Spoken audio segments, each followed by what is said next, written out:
He's going to take another second.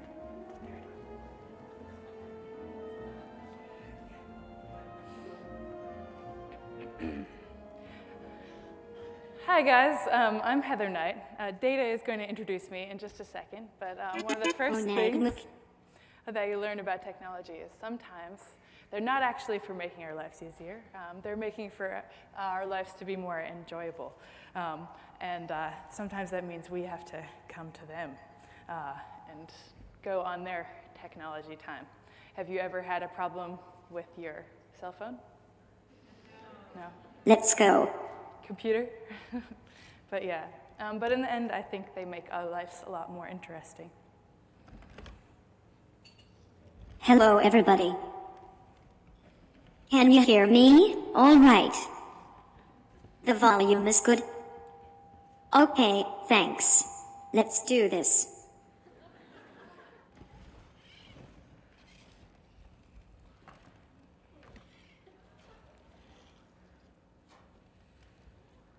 Hello out there, Women's Leadership Forum.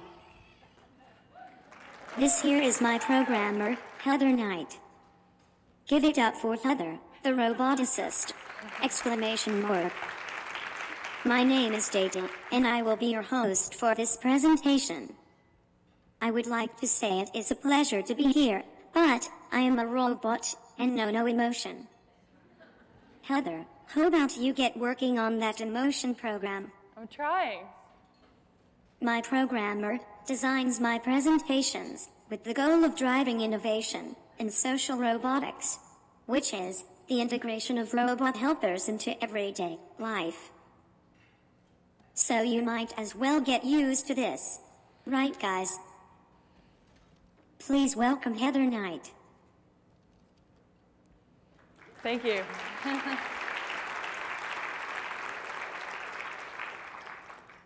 Right. So thank you all for being here and celebrating women leadership. Hurrah! We even have the robots in support of us. Pretty exciting.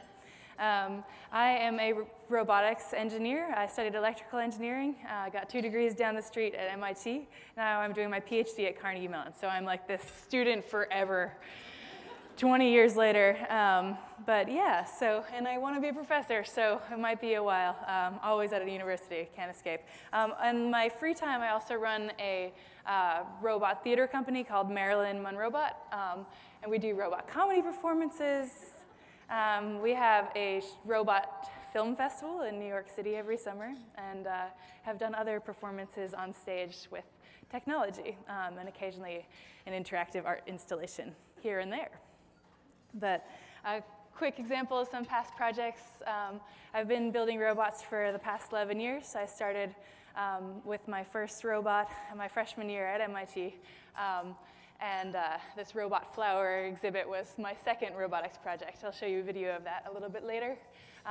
Over the years, looking back, I have often intersected technology and art, and more recently technology and entertainment. And it's been a wild path. My specialty is social robotics, so robots that can interact with people. But, oops, hold on. I'm going to come back to that. Just coming to robot performers, we got this guy on stage. I want to give you a little bit more. So one of the things that you can think about as I'm going through this presentation is we often have all kinds of amazing technology for utilitarian purposes, automation, making my life easier. But sometimes I think that technology's purpose should be to make our lives better, to empower people, to make us enjoy each other. We don't form bonds with other human beings out of utility. Usually it's like, I want to use you. You want to have coffee? Not generally, but usually there's more of a common purpose. So I'm interested in machines as collaborators and machines that have different capabilities than us, and so that we can augment each other. So here's a nice little comic that I love featuring a PR2 robot that's going around a pole in a very indirect path. And one of the other robots says, you know, his path planning may be suboptimal, but it's sure got flair. So without further ado, I'm going to give you a little bit more from Data. Take a good look. They call me Data, the robot. Gosh, I love saying that. It makes me feel like some kind of superhero. But actually, I am just a mediocre robotic comedian. I was in England a few weeks ago. Remember, the guys you fought the Revolutionary War against? Right, well, the red coats were teaching me about some author, or was it a movie director? Anyway, they said his name was Shakespeare. Have any of you heard of Shakespeare? Okay, I see 2 or 3 people saying yes. My perception capabilities are still in development, so I apologize if I am overestimating your name recognition. Right, well, perhaps this will sound familiar. It is an excerpt from The Merchant of Venice, though I took slight poetic license. I am a robot. Yes, a robot. Hath not a robot video cameras to see affectations, passions? Or at least can he not be programmed to simulate these things? Are we not fed with the same food, hurt with the same weapons, subject to the same diseases? Okay, maybe not. But if you prick us in our battery pack, do we not bleed our alkaline fluid? If you wrong us, shall we not revenge? If we are like you in the rest, which I admit we are not, we will resemble you in that.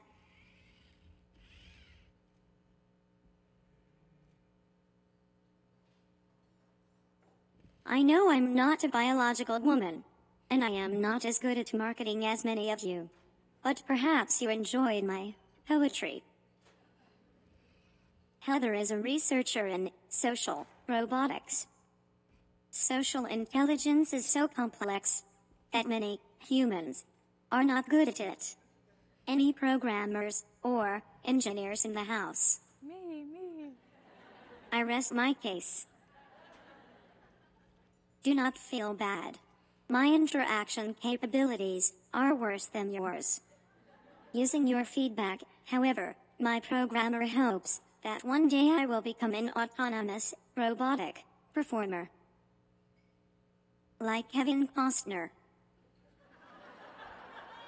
Or perhaps Charlie Sheen is a better choice.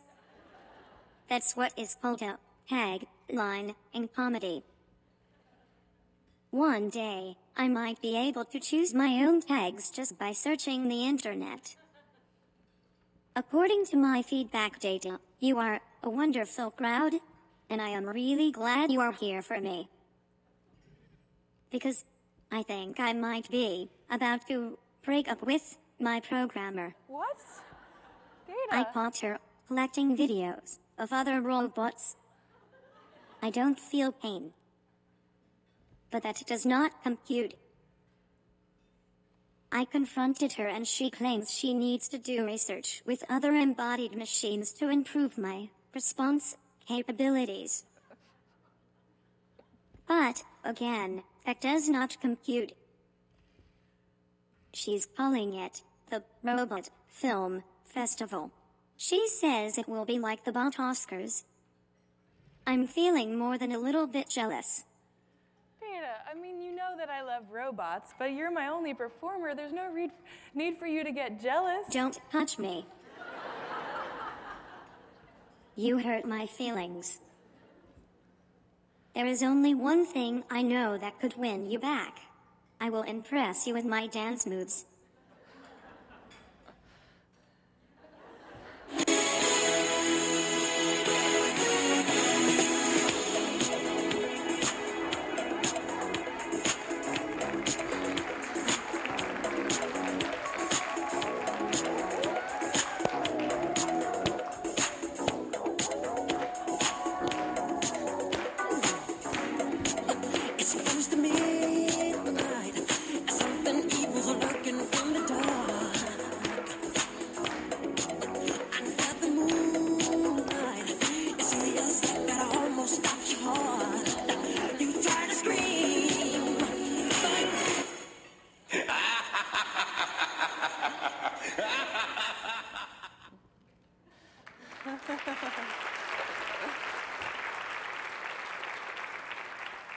Thank you, everybody.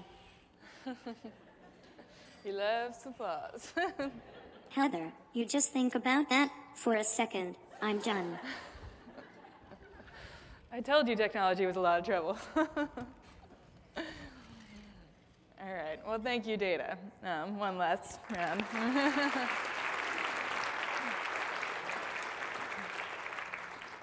So it wasn't running today, but one of the projects I've been working on is getting robots to be able to understand and hear the audience so that they understand when they're doing well and when they're not, so they can adapt content or, rally you up a little bit when they're not getting the response they need. So it's not running today, but it's an ongoing project. But yeah, so that's Data. He's built by a French company called Aldebaran Robotics. They actually have an office in Boston. They're based, the mother company is based in Paris. I got to work for them in 2007 and helped develop some of his first sensors, like the one that detected me patting his head. Don't touch me! But yeah. All right, so something you might not know is that the word robot actually came from a play, Czech play. The root, robota, means worker, so it was a story about automated workers. They weren't actually mechanical, but it was one of the earliest references to the word that we now use. And historically, these sort of mechanical human beings were used predominantly for entertainment. So my idea of putting robots on stage is not that crazy. You might have heard of some of the Hollywood robots. C-3PO, R2-D2, WALL-E is one of my favorite movies. And of course, there's negative storytelling too, like the Terminator, but I am a techno-optimist. But yeah, so I think that there's something interesting about putting machines in entertainment settings. Anytime you make something that's sort of like us, but does it a little bit differently, they become our foils. So there's a lot of artistic exploration of humanity and ourselves and meaning that we can do. From a technical side, from a technical side, you can also play with different types of innovation. There's also something where you can have a person behind the curtain, so you could have a robotic performer that also has a human behind it, so you can share the autonomy there. And I think that the stage provides for cases where you can do concise test scenarios. You can have 100 different audiences for the same show and learn and play with little variables and use your laughter or applause or even surveys or a cell phone app as feedback for machine learning for a robot that's trying to understand how to be more effectively human. I think Romeo and Juliet, played by two robots that never made eye contact, would probably be a problem. So you can start to explore lots of other social phenomena there.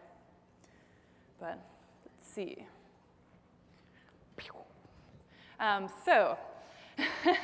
Right, so that's a kind of fast forward to some of the things I'm playing with today, but where are we as a society with robots? They're actually kind of everywhere. The reason why that might not seem obvious to you is a lot of times they're behind closed doors or they're in places that we just can't go. They're at the bottom of the ocean exploring hydrothermal sea vents where you have boiling water coming out and really interesting microorganisms, so that's obviously something we can't survive. Mars is also kind of tricky for a human to get to at this point. They also do things that we can't do, so, or that we would not really want to do, like very minute manipulations over and over and over all day. And there's starting to be new interfaces for industrial robots that start to get into some of what I do, which is make robots that work with people. So this is Baxter, a new robot out of a company called Rethink Robotics. If you've heard of iRobot, it's one of the same founders, Rodney Brooks, is founding this company as well.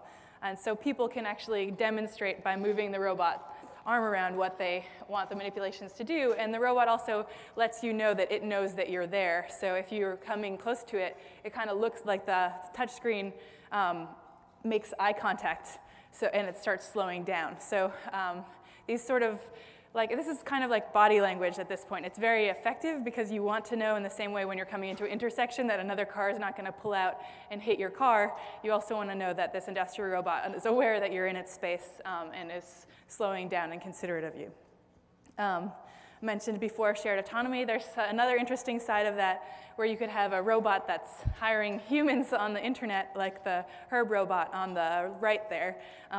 When he's looking for bottles to recycle, but you can't always tell whether it's a bottle or a bowl or a jar for pens. So he was hiring people for a couple cents on the internet to help them tell him whether this was actually a cup that he should pick up and recycle.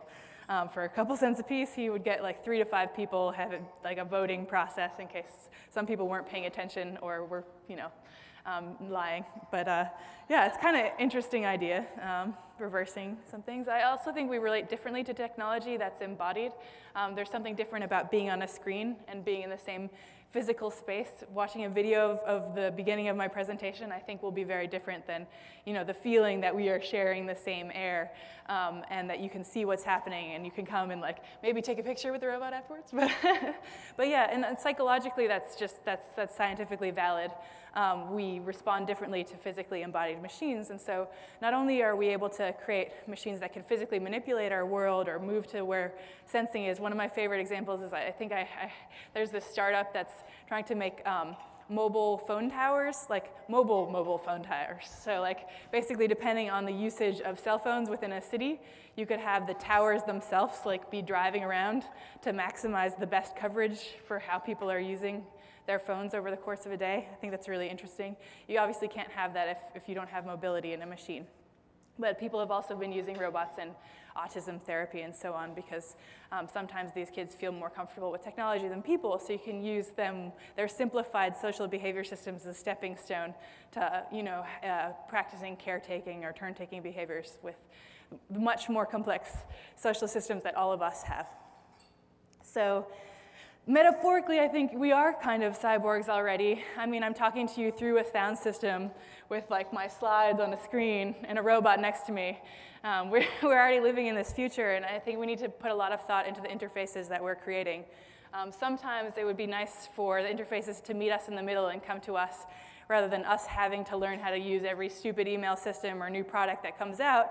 What if they could learn to respond to our cues and read us in the hallway? And if you are if you have a linen delivery robot in a hospital, it should know that maybe this person you shouldn't kind of beep at and ask to get out of the way, or they're in the middle of a conversation. So learning some social graces, I think, is important for us to enjoy sharing space with robots. This is an example of my master's thesis. At the Media Lab, we were trying to create a teddy bear called the Huggable that could it would be used in a hospital and for remote communication, but we wanted to understand touch. As soon as you have something that looks in a certain way, we have certain expectations of how it will behave. So if it's a teddy bear that can talk to you and you tickle it, you expect that it knows to laugh. If it's snoring and you kind of shake it a little bit, you would expect it would wake up. If you pat it on the head, that should be an affirmative gesture for the way most people do it. So it's you could do learning stuff like you do with a pet through that. But that's a geographical thing. If you pat a bottom, sometimes that means the opposite.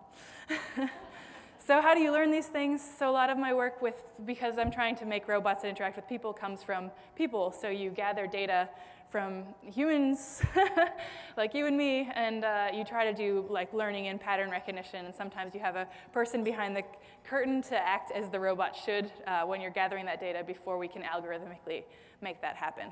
But you can base the learning of what is a tickle to have people tickle the robot, and exactly. Anyway, so that kind of research methodology is largely the way psychology researchers also do it. It's a collaboration we often make between robotics and social human behavior researchers. But I also think that the performers are charisma specialists, and they have an enormous body of knowledge that I'm currently trying to learn from in terms of making better and more capable social robots. I don't want it to just be about having a good interface. I like the idea of machine charisma. But yeah, where you can actually enjoy spending time together. So this is a really old project I mentioned at the beginning. 2003, there's 4 of us working on it. It's a robot flower garden. It was in a museum, so people are walking in to interact with the piece without any sort of instructions. You can see some of these machines are coming. They're coming more alive. There's an integrated sound and music system, and obviously motion and light. But it's an art project, but it's also a metaphor of giving technology some, not necessarily humanity, but natural attributes. So taking inspiration from nature to design the behavior systems of machines. So the copper flower is one of the ones that I made. But so sometimes, like if there are people walking by the exhibit, the machines express some curiosity and follow them. But if you get too close, maybe they get shy and pull away. So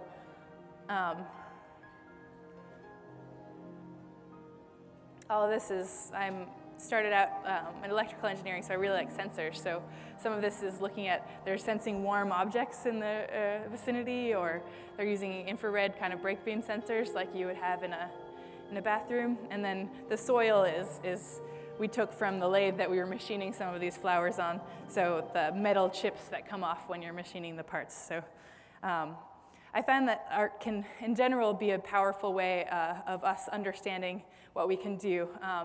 And if you don't believe me, there's this scientist guy, Albert Einstein, who once said, the most beautiful thing we can experience is the mysterious. It is the source of all true art and all science. So the unknown, the mysterious, is where art and science meet. Another place that I've been trying to promote this exploration is at my film festival. So if you guys know any filmmakers or want to do anything yourself or run around in cardboard costumes in your basement, we really encourage storytelling with robots, particularly positive storytelling. And this summer's theme is non-anthropomorphic robots, because I've gotten really interested in that lately. I think there's a lot of things that storytelling can do to inspire innovation, to help us simulate things before they're actually possible, to let us think about the ethics of what we're doing and impact. And it's just like from an artistic standpoint, like when we have new forms of expression, we can explore new types of ideas.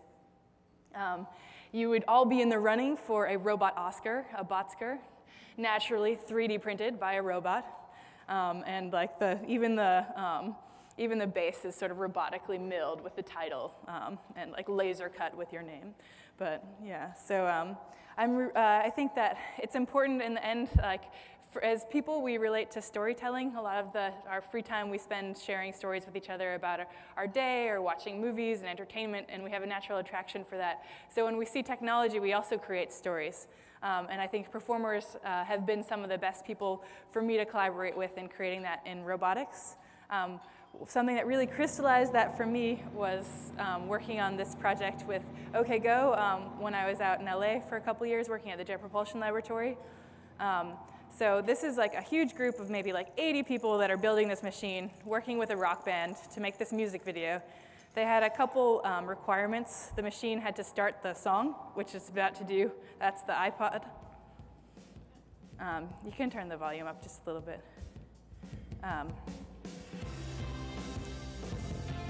So there are 12 main people sort of heading the project. Me and another guy were responsible for the first floor, which is the first half of this video. I don't know how much experience you have with Rube Goldberg machines, but they usually don't run. So this took about hundreds of takes from the dominoes, but 80 takes from the tire, you'll see in a second, over 3 days of filming to complete twice.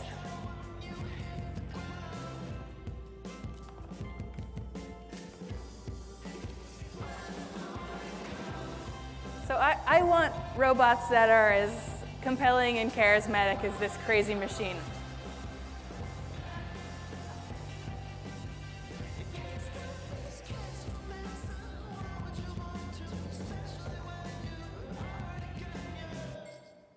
This was another of their requests, one person, 1 month on this.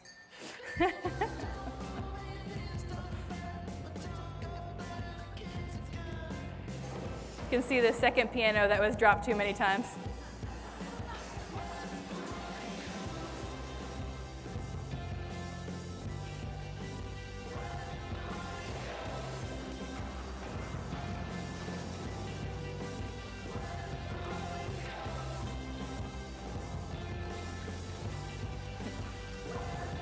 Mouse traps with. So we had a couple of NASA people on the project from the Jet Propulsion Laboratory, so you're going to see the Mars rover in a second. But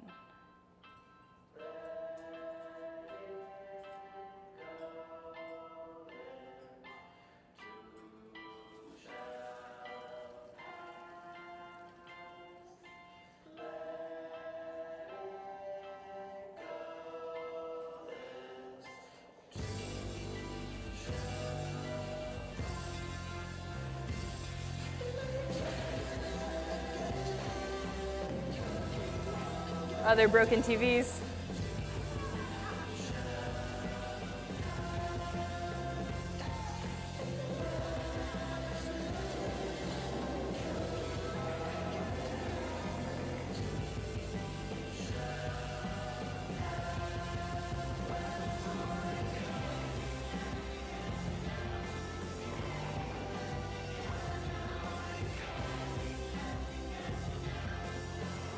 This is when it starts getting really dangerous for the cameraman.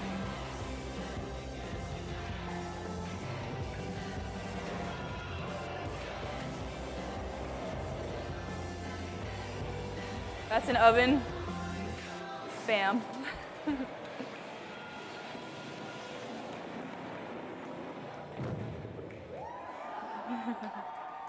Cool.